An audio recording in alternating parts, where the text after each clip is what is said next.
primeiro ano, tudo bem com vocês? Hoje nós vamos fazer a correção da semana 6, aleluia, do PET volume 3 de História.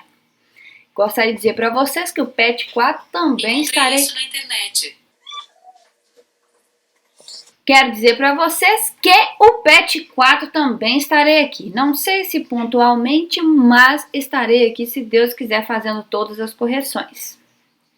Vamos então direto para as atividades agora da semana 6. A semana 6 de vocês trouxe o seguinte tema: Quilombo dos Palmares e Revolta dos Malês. Então, o primeiro texto vai falar um pouco sobre o Quilombo dos Palmares, sobre a sua localização, o período em que existiu, e a gente já teve várias aulas aqui sobre o Quilombo de Palmares. Eu vou tentar localizá-los nas aulas que eu coloquei e vou colocar nos cards para vocês. Vocês clicam ali para poder saber um pouquinho mais sobre este Quilombo dos Palmares. Lembrando que os principais líderes do Quilombo do Palmares foi o Gangazumba e o Zumbi. Quando eles descobriram o Quilombo dos Palmares, eles mandaram várias expedições para destruir o Quilombo dos Palmares. E Zumbi foi o líder que mais resistiu. Ele conseguiu fugir. Depois de um ano que ele fugiu, alguém delatou ali o esconderijo dele, então ele foi capturado e morto no dia 20 de novembro. Por isso que nós comemoramos o Dia da Consciência Negra no dia 20 de novembro. Lembrou? Nós vamos seguindo aqui. O texto fala um pouco mais sobre o Quilombo dos Palmares e aqui embaixo fala da Revolta de Malês. Essa Revolta de Malês ocorreu em Salvador, na Bahia, com o objetivo de libertar a população escravizada da religião muçulmana.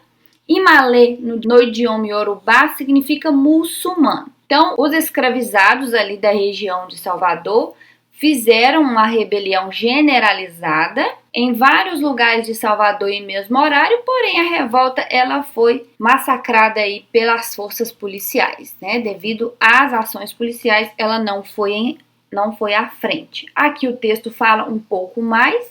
E aqui embaixo no Para Saber Mais tem uma coisa bem interessante que eu indico para vocês irem ali na visita virtual ao Parque Memorial do Quilombo de Palmares. O site traz várias informações sobre o local e tem uma visita virtual.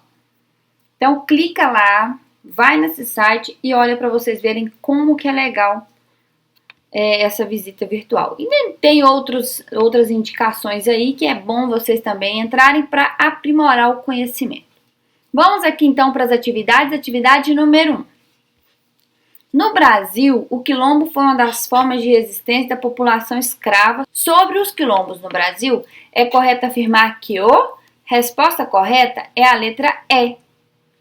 População dos quilombos também era formada por indígenas ameaçados pelos europeus, brancos, pobres e outros aventureiros e desertores, embora predominassem os africanos e seus descendentes. Então essa atividade é para lembrar a vocês que não viviam somente africanos ali na região dos quilombos, existiam também brancos pobres, indígenas e outros mestiços. Número 2.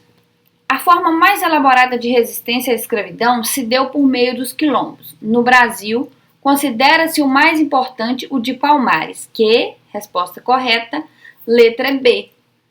Se formou no final do século XVI, chegou a ter por volta de 20 mil moradores e foi destruído no final do século XVII pela ação de bandeirantes.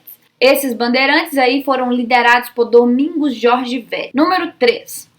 Em 1964, uma expedição chefiada pelo bandeirante Domingos Jorge Velho foi encarregada pelo governo metropolitano de destruir o Quilombo dos Palmares. Isso se deu por quê? Resposta correta, letra C. O quilombo desestabilizava o grande contingente escravo existente no Nordeste, ameaçando a continuidade da produção açucareira e da dominação colonial. Então isso quer dizer o quê? Com os escravizados fugindo para o quilombo para ali poder ter uma vida social melhor, viver em liberdade, isso era uma ameaça aos grandes fazendeiros que necessitavam da mão de obra escrava nas lavouras aí de cana-de-açúcar. Número 4. Na noite do dia 24 para 25 de janeiro de 1835, um grupo de africanos, escravos e libertos, ocupou as ruas de Salvador, Bahia, e durante mais de 3 horas enfrentou soldados e civis armados. Os organizadores do levante eram malês, termo pelo qual eram conhecidos na Bahia, da época, os africanos muçulmanos. Embora durasse pouco tempo, apenas algumas horas, foi o levante de escravos urbanos mais sério ocorrido nas Américas e teve efeitos duradouros para o conjunto do Brasil escravista. O episódio descrito no trecho contribuiu para resposta correta é a letra C. Intensificação das tensões no interior da elite de grandes proprietários no contexto da regência, incomodados com as diversas revoltas que explodiram à época. Então, gente, no período regencial brasileiro, não houve somente a revolta dos malês, existiram muitas outras revoltas que demonstraram a instabilidade que o governo regencial vivia. Número 5.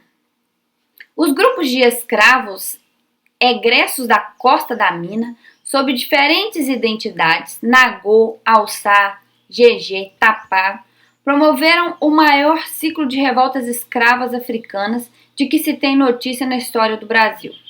O caráter de resistência sistêmica à escravidão só teve equivalente antes na Guerra dos Palmares e depois no movimento abolicionista da década de 1880. Com efeito, entre 1807 e 1835, a Bahia viveu um período de rebeliões contínuas dos escravos africanos, cujo ápice foi a revolta dos malês. Completando 175 anos em 2010, a revolta dos malês na Bahia, embora não tenha conseguido modificar a ordem escravista brasileira, teve um aspecto bastante representativo, uma vez que, resposta correta é a letra A, foi o levante de escravos urbanos, na sua grande maioria de religião muçulmana, mais sério ocorrido no Brasil. E número 6. Sobre a revolta dos malês ocorrida na Bahia em 1835, é correto afirmar que? Resposta correta é a letra C. Foi uma importante revolta organizada pelos africanos da religião muçulmana, os chamados malês, que visavam a libertação dos escravos. Então é isso, meu povo querido, nós chegamos ao fim da semana 6. Se foi útil para você, me ajuda também, né, gente? Pelo amor de Deus. Clica aí nesse gostei e compartilha esse vídeo com o seu colega. Beijo, até a próxima, que será o PET 4.